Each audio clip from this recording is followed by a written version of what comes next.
السلام علیکم ورحمۃ اللہ وبرکاتہ۔ نحمدہ ونصلی علی رسولہ الکریم، اما بعد۔ بسم اللہ محترم حاضرین، آپ کا بھائی ندیم خان آپ کے سامنے ابھی ایک علامہ صاحب ہیں، انہوں نے بہت دیر سے انتظار کیا، اس کے بعد کپی والے مولوی صاحب ہیں۔ یہ جو اسکرین پہ آپ دیکھ رہے ہیں، یہ شیعوں کے منہ بولے مناظر کم، مجادلہ زیادہ کرتے ہیں، سچائی کم، جھوٹ زیادہ بیان کرتے ہیں، اور وعدہ کم، وعدہ خلافی زیادہ کرتے ہیں، وعدہ نہیں نبھاتے۔ تو ان سے کل میری مختصر سی ڈیبیٹ ہوئی، جس میں یہ کس طرح جھوٹ بولے ہیں اور کس طرح بھاگے ہیں اور کس طرح میری ویڈیو کو بار بار بند کیا ہے۔ آپ لوگ سماعت فرمائیں۔ سب سے پہلے ان سے مکمل موقف پوچھا گیا تھا باغ فدق پر، تو انہیں مکمل موقف تک نہیں معلوم۔ آئیے سماعت فرمائیے۔ ان کو لے کے آتے ہیں، ٹھیک ہے نا۔ پہلے یہ علامہ صاحب بہت دیر سے انہوں نے انتظار، حق ان کا بنتا ہے، کپ کپی والے جو ہے نا ناراض نہ ہوں۔ کپ کپی سلام علیکم، کیسے ہیں بھائی صاحب؟ والسلام، خیریت سے ہیں آپ؟ ٹھیک ٹھاک ہیں؟ ہاں الحمدللہ اللہ کا لاکھ لاکھ احسان۔ جی سر، حکم کریں، کیا نام ہے آپ کا؟ جی ندیم خان بول رہا ہوں، جیسے کہ آپ جانتے ہیں پچھلے ندیم 3 بھائی۔ مرتبہ سے گفتگو۔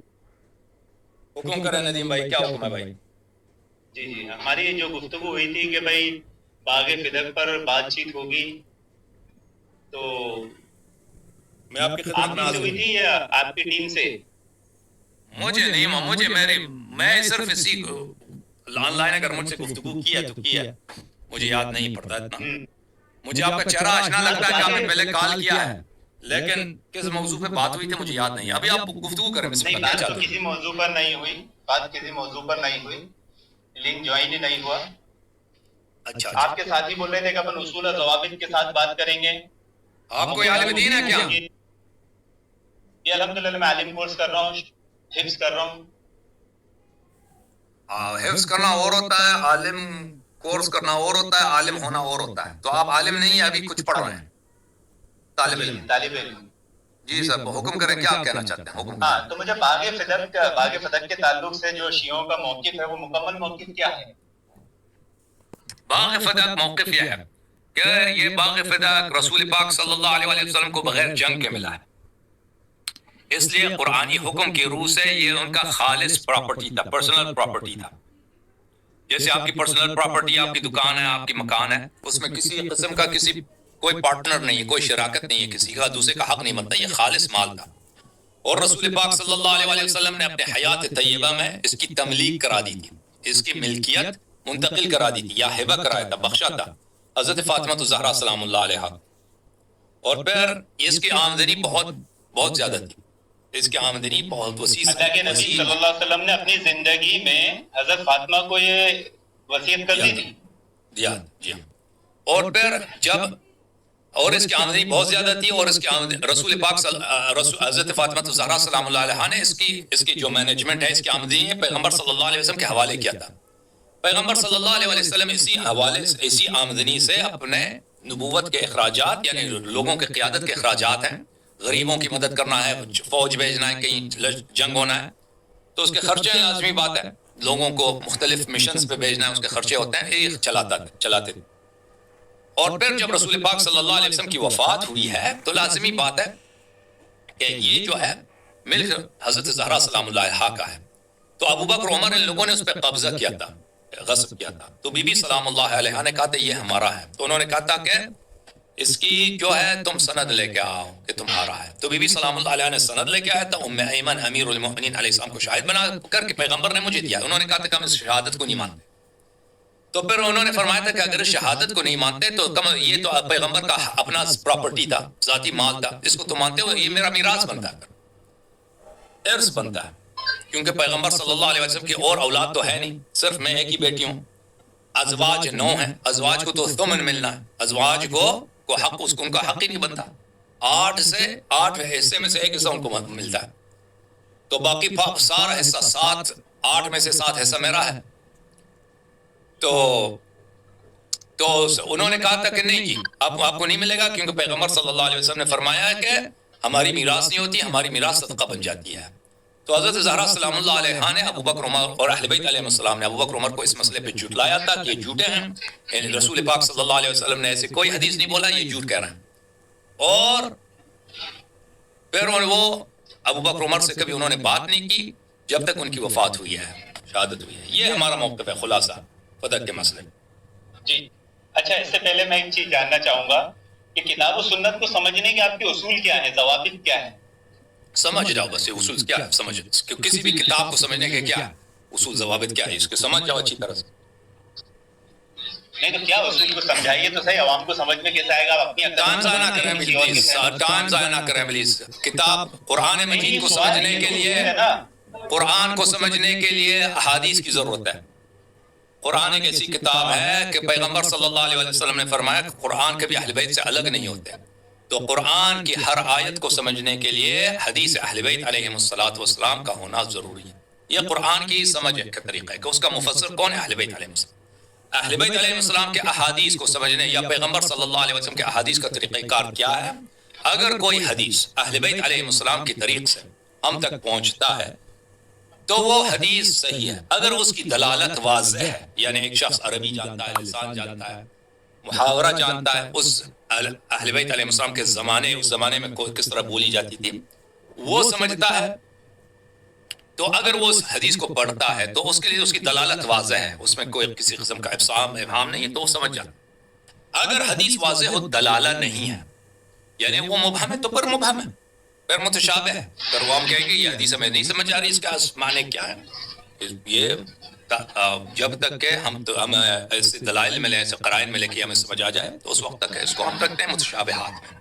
یہ اصول ہیں حدیث اور قرآن سمجھنے کے لیے۔ اب ٹائم ضائع نہ کریں، کوئی کام کی بات ہے تو کر لیں، بسم اللہ۔ جی آپ نے جو بات کہی باغ فدق کے تعلق سے کہ اللہ کے نبی صلی اللہ علیہ وسلم نے اپنی زندگی میں حضرت فاطمہ کو دے دیا تھا، تو یہ تو سری کتاب و سنت کے خلاف ہے۔ اللہ کے نبی نے فرمایا کہ وارث کے لیے کوئی وصیت نہیں، اپنی زندگی میں کوئی وارث کو وصیت نہیں کر سکتا، وراثت تو مرنے کے بعد بڑھتی ہے، تو اللہ کے نبی صاحب اپنی زندگی میں فاطمہ کو وصیت اگر ایک شخص پیغمبر صلی اللہ علیہ وسلم زندگی میں کسی کو عطا نہیں کر سکتے تھے، کیوں نہیں عطا نہیں کر سکتے؟ عطا کر سکتے ہیں، وارث کو نہیں کر سکتے۔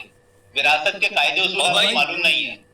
آدمی اپنی زندگی میں اپنی وراثت میں سے کسی کو عطیہ دے سکتا ہے، لیکن وارث کو چھوڑ کر دے سکتا ہے، اور وہ بھی پورا نہیں، 1/3۔ نہیں، یہ بات آپ غلط کر رہے ہیں۔ دیکھیں وہ اس طرح ہوتا ہے کہ آپ کو مسئلہ نہیں، آپ کے کہنے سے غلط کیسے ہوگی؟ آپ کے پاس کوئی حدیث نہیں، آپ کو مسئلہ نہیں معلوم۔ بھائی صاحب سن لو، میں نے بتایا آپ کو مسئلہ، آپ کو کہاں معلوم تھا یہ مسئلہ؟ نہیں، آپ کو پتہ ہی نہیں کیا ہوتا ہے۔ ایک شخص اور آپ جب نے وصیت کرتا ہے، وصیت بھائی چپ کرو نا، تمہیں اب پتہ ہی نہیں ہے تو کیوں چڑھتے ہو؟ کوئی بھی شخص جب اس کی میراث ہوتی ہے تو وہ اپنے میراث کے ثلث میں، اپنی میراث کے 1/3 میں جس پر چاہے وہ تصرف کر سکے میراث میں۔ اللہ کے نظم کی بات پلیز چپ کرو، پلیز۔ کوئی وصیت نہیں۔ اور بھائی چپ کریں آپ نے نبی پر جھوٹ کیسے بولا؟ اور بھائی پہلے چپ کریں، اب میں بھی بات سننے دو نا۔ آپ اصل مسئلہ کیا؟ اصل مسئلہ یہ آپ کی بات کافی تسلی سے سنا، ابھی آپ کی بات پہ میں نے جب اشکال کیا تو آپ مجھے بولے تسلی سے سنیں۔ آپ نے یہاں پر انبیاء کی توہین کی، اہل بیت کی توہین کی، صحابہ کی تو آپ کرتے ہی ہو، نعوذ باللہ۔ آپ یہ بتانا چاہتے ہو نعوذ باللہ کہ انبیاء کرام دنیا میں مال و دولت جمع کرتے تھے، اور اہل بیت نعوذ باللہ جائیداد اور مال کے لیے صحابہ سے لڑ لیے اور ناراض ہو گئے۔ یہ الزام بہتان اندر حضرت فاطمہ پہ کیوں لگایا آپ نے؟ اچھا، ابھی اب ہمارا جواب سن لو بھائی صاحب۔ ان بھائی صاحب کے ذہن میں یہ ہے کہ کوئی شخص اپنے وارث کو نہیں دے سکتا۔ ابھی آپ کے پاس 10 لاکھ روپے ہیں، ابھی آپ 5 لاکھ روپے اپنے بیٹے کو نہیں دے سکتے کیونکہ وہ آپ کا وارث ہے۔ میں دے سکتا ہوں، وراثت کی تقسیم نہیں کر سکتا، وہ تحفہ ہوگا۔ تحفہ ہے، ہم یہی کہہ رہے ہیں کہ ہبہ کیا تھا بھائی؟ ہم یہی کہہ رہے ہیں کہ رسول پاک صلی اللہ علیہ وآلہ وسلم نے اپنی حیات میں، سنیں بھائی صاحب پہلے ہمارا موقف سنیں۔ تلبسوا الحق بالباطل وتکتموا الحق وانتم تعلمون۔ حق و باطل کو خلط مت کرو، جان بوجھ کے چھپاؤ مت جبکہ تم جانتے ہو۔ اور بھائی صاحب ہم یہ نہیں کہتے ہیں، خلط بند کیوں کر رہے ہیں؟ بھائی صاحب ہماری بات سنیں گے؟ آپ کو وراثت کا معنی ہی نہیں معلوم کہ وراثت مرنے کے بعد ہوتی ہے۔ جب ہم کہہ رہے ہیں کہ ہبہ کیا تھا تو وراثت کہاں ہوتی ہے بھائی؟ ہم جب کہہ رہے ہیں کہ ہبہ کیا تھا تو اس میں وراثت کو کیوں اپنے بیچ میں لاتے ہیں؟ تو اپنی زندگی میں اپنی وراثت میں سے کوئی چیز اپنے وارث کو دے ہی نہیں سکتے۔ اور بھائی اپنی مال سے اپنی زندگی میں عطا کیا ہے اپنے فرزند کو، جیسے آپ اپنے بیٹے کو ایک مقام دے سکتے ہیں۔